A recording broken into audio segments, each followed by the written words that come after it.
ढाका में जिंदगी अब पटरी पर लौट आई है। अल्पसंख्यकों के लिए ना सही, लेकिन बहुसंख्यक समुदाय के लिए देखें तो जिंदगी फिर से अब धीरे धीरे पटरी पर लौटती हुई चली गई है। वे अपने कामकाज पे लौट चुके हैं। आज शुक्रवार का दिन है, जुम्मे के दिन यानी छुट्टी का दिन। लिहाजा यहाँ भाग दौड़ और भीड़ और जाम तो नहीं, लेकिन सामान्य गति से गतिमान ढाका आपको ये दिखा रहा है कि किस तरह से दरअसल आंदोलन के बाद, एक अंतरिम सरकार बनने के बाद एक व्यवस्था जो है वो पुनर्बहाल हुई है। लोगों के भीतर एक विश्वास बहाल हुआ है कि शेख हसीना की विदाई के बाद ये जो ढाका है, बांग्लादेश है, वो फिर से एक नए स्वरूप को अख्तियार करेगा।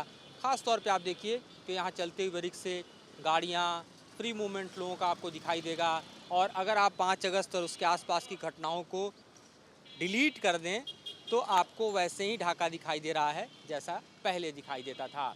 सामान्य रूप से तमाम स्थितियां यहाँ पर हैं और ऐसे में आप सहज अंदाज़ा लगा सकते हैं कि ढाका की नई व्यवस्था जो है वो पुनः बहाल हो गई है। हालांकि जो छिटपुट जानकारी मिल रही है शहर के बाहर, वहाँ पर अभी भी शांति व्यवस्था पर कई तरह के सवाल हैं। जमात के ज़रिए होने वाले हमले हों, अल्पसंख्यकों पे हमले हों, डर का माहौल हो, भय हो, वो अपनी जगह है। लेकिन राजधानी की बात करें तो यहाँ पर आपको स्थितियाँ सामान्य दिखाई देंगी और व्यवस्था आपको पुनः बहाल देखी जा सकती है। तो ये ढाका की तस्वीर है जो हम आपको दिखा रहे हैं, अपने दर्शकों को समझाने की कोशिश कर रहे हैं। लेकिन इन तस्वीरों के पीछे कई तरह की बैठक, कई तरह की योजनाओं को अंजाम दिया जा रहा है जो बीएनपी दे रही है, जमात की तरफ से दिया जा रहा है, छात्र आंदोलनकारियों के जरिए दिया जा रहा है, ताकि जो उनकी मांगें हैं वो अंतरिम सरकार पूरी करे। और आगे किस तरह से सरकार बनेगी उसका खाका भी तैयार हो। जाहिर है कि आने वाला वक्त पॉलिटिकल क्राइसिस से निकलकर एक स्टेबिलिटी की तरफ जाएगा या एक नए पॉलिटिकल क्राइसिस को जन्म देगा, ये तो वक्त के साथ पता चलेगा। लेकिन फिलहाल ढाका की स्थिति आप सामान्य तौर पर जरूर देख सकते हैं।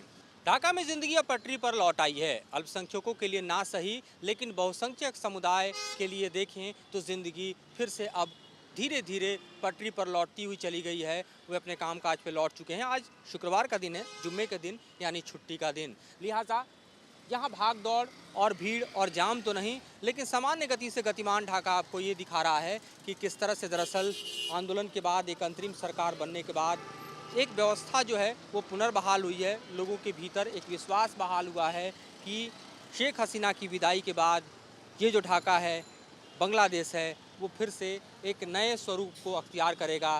ख़ास तौर पे आप देखिए कि यहाँ चलते हुए रिक्शे, गाड़ियाँ, फ्री मूवमेंट लोगों का आपको दिखाई देगा। और अगर आप 5 अगस्त और उसके आसपास की घटनाओं को डिलीट कर दें तो आपको वैसे ही ढाका दिखाई दे रहा है जैसा पहले दिखाई देता था।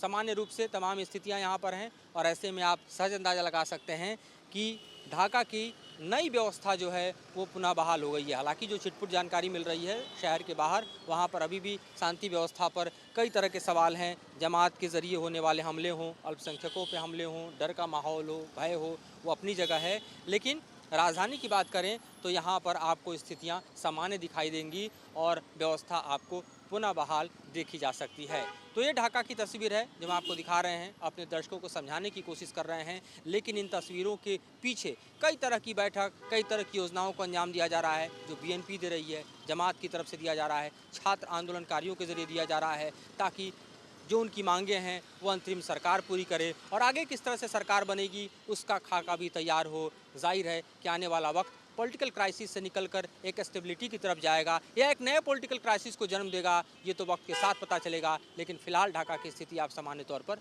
जरूर देख सकते हैं। सतराज के साथ Madhuran Kumar, news nation Dhaka. News nation अब व्हाट्सएप पर खबरों की ताजा अपडेट के लिए न्यूज नेशन के इस क्यूआर कोड को स्कैन करें।